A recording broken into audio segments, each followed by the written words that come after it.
రామచంద్రాపురంలో రంగయ్య అనే రైతు ఉండేవాడు. ఆవుపాలను పట్నం తీసుకెళ్లి అమ్మేవాడు. చిక్కనైన ఆవుపాలు అమ్ముతాడని ఖ్యాతి తెచ్చుకున్నాడు రంగయ్య. పట్నంలోని ఒక వీధిలో అందరూ రంగయ్య దగ్గరే పాలు కొనేవారు.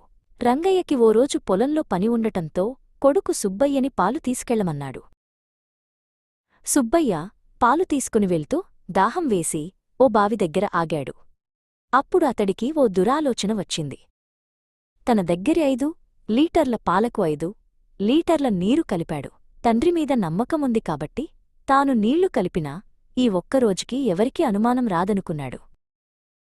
ఆ పాలను పట్టుకెళ్లి అందరికీ పోశాడు. తండ్రికంటే రెట్టింపు డబ్బు సంపాదించినందుకు గర్వపడ్డాడు. తిరిగి వస్తున్నప్పుడు సుబ్బయ్య మళ్లీ బావి దగ్గర నీరు తాగాలని ఆగాడు.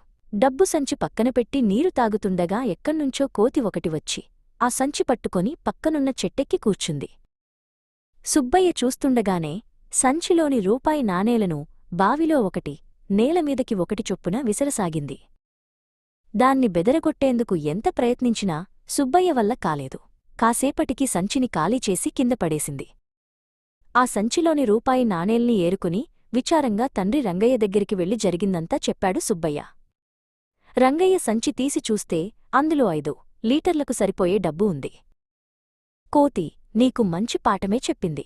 ఈ సంచిలో 5 లీటర్ల పాల డబ్బు విడిచిపెట్టి నువ్వు కలిపిన నీళ్లకు సరిపడా డబ్బుని బావిలో పడేసింది. పాల డబ్బు మనకి, నీళ్ల డబ్బు బావికి. లెక్క సరిపోయింది.